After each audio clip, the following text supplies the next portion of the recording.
The number one thing that's going to change your life, the only thing that will change your life, change your business, change your money, change your relationship, is you must raise your standard. Now I know that sounds boring, stupid, basic, but it's the truth.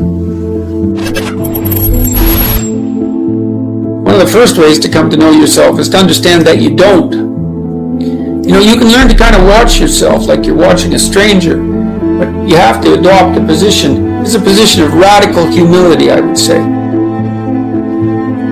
Humility in two senses. So one sense would be the humility of recognizing your ignorance. So you have to understand that you don't know who you are. And that's not easy to understand because you think you know. But then, you remember you can't control yourself very well. You're not very disciplined. You're full of flaws. Maybe you don't know yourself as well as you think. But it's hard to get low enough to understand how deeply it is the case that you are ignorant about who you are. These negative thoughts about yourself were planted in you by an external source. That's so powerful to understand because these things you think you believe about yourself that have become really true to you, you don't even really believe. They were not your original thoughts. But the power of belief is so incredible in our lives. It's so insidious because when we have a belief about something, even if it was given to us by somebody else, our mind goes to work on proving to us that this belief is true. So if somebody told you you weren't enough, or you weren't smart enough, or pretty enough, or fast enough, or strong enough, or you don't come from the right place, or you're not in the right culture, the right race, the right religion, the right height, the right IQ as a young person, or you were put down, and these beliefs were given to you, what happens is your mind tries to prove beliefs true, so it finds references. So once you think it, your mind finds an example of your life where you weren't enough, another one where you weren't enough, you weren't smart enough, you weren't pretty enough, you weren't handsome enough, you weren't strong enough, and it finds these references and it builds like a leg, and multiple legs on a table, and pretty soon you can't move it. It's not what happens that determines the quality or the quantity of your life. And the reason is because what happens to about everybody. No different. The sun went down on all of us last night. A common event, a happening. And I found out that the same things can happen to two different people. One gets rich and one stays poor. Why is that? It's because it's not what happens, but rather it's what you do that changes everything. You're also ignorant about who you could be. And so the discovery of that, is some reward for the horror of determining who you actually are. And then I would say, well, then you watch yourself, and you attend to your conscience, and you watch yourself like you're watching a stranger. You watch what you say and you listen. You think, well, what sort of person would say that? And how am I reacting emotionally when I'm communicating in that manner?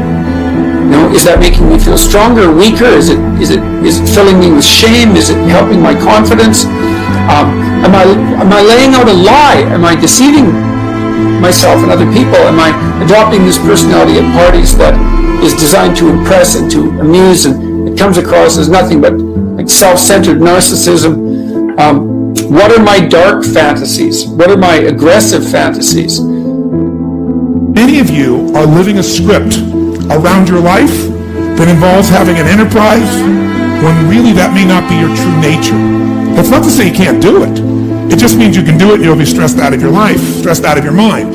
And so one of the things we want to find out is how much of that is natural as a problem, how much of that is maybe unnatural.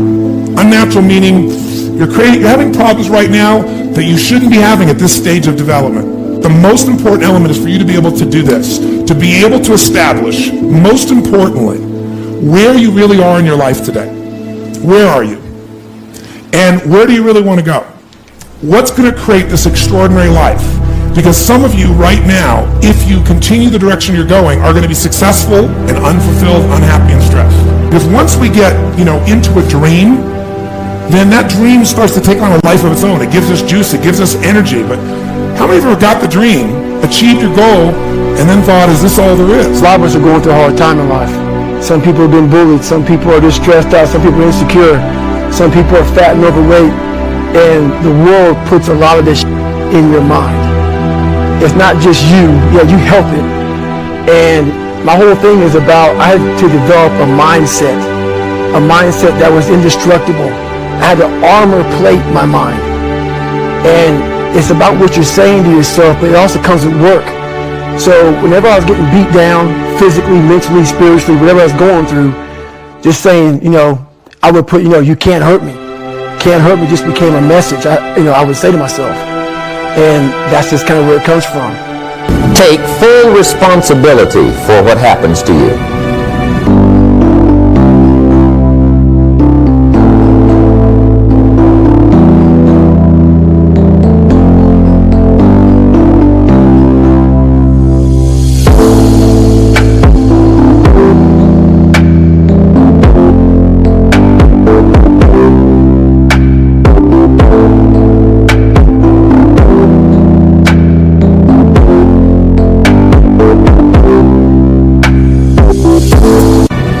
It's one of the highest forms of human maturity, accepting full responsibility. It's the day you know you've passed from childhood to adulthood, the day you accept full responsibility. Disappointments are not special gifts reserved for the poor. Everybody has them. The difference is what you do about them. It's not the weather. I used to blame the weather, and I discovered it rains on the rich. So see, that won't help. Two men wake up one morning, there's a rainstorm on. One of them looks out his window, sees the rainstorm, and he says, "Wow, what a storm! With weather like this, they can't expect you to go out and make sales." He stays home.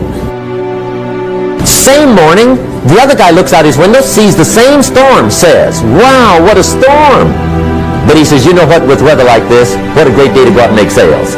Most everybody would probably be home. Especially the salesman.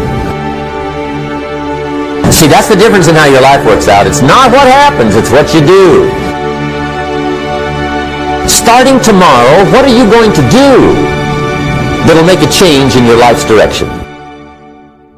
What are you going to do starting tomorrow that'll make a difference?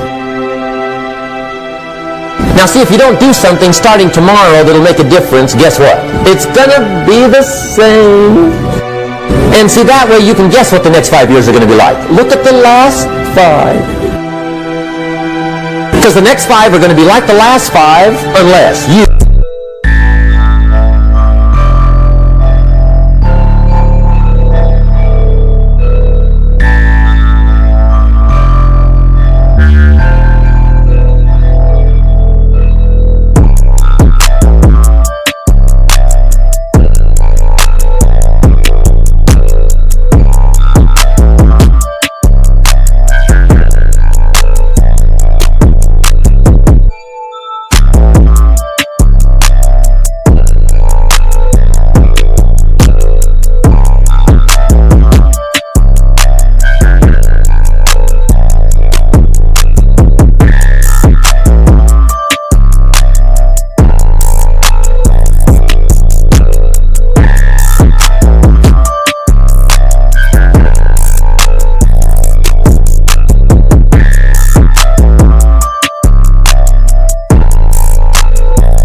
Major key tomorrow, change it all.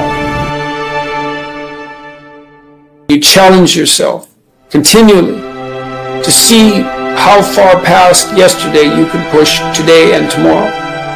You also, I suppose, have to be willing to undertake that as an adventure, because it's a hell of a thing to bear that kind of responsibility. It takes a person out of the ordinary. It takes them out of themselves. There's an alienation and an isolation that goes along with that, and a great sorrow, all of that together. But there's deep meaning to be had in it, and there isn't anything better that you can do. So you watch yourself like that, as if you don't know who you are.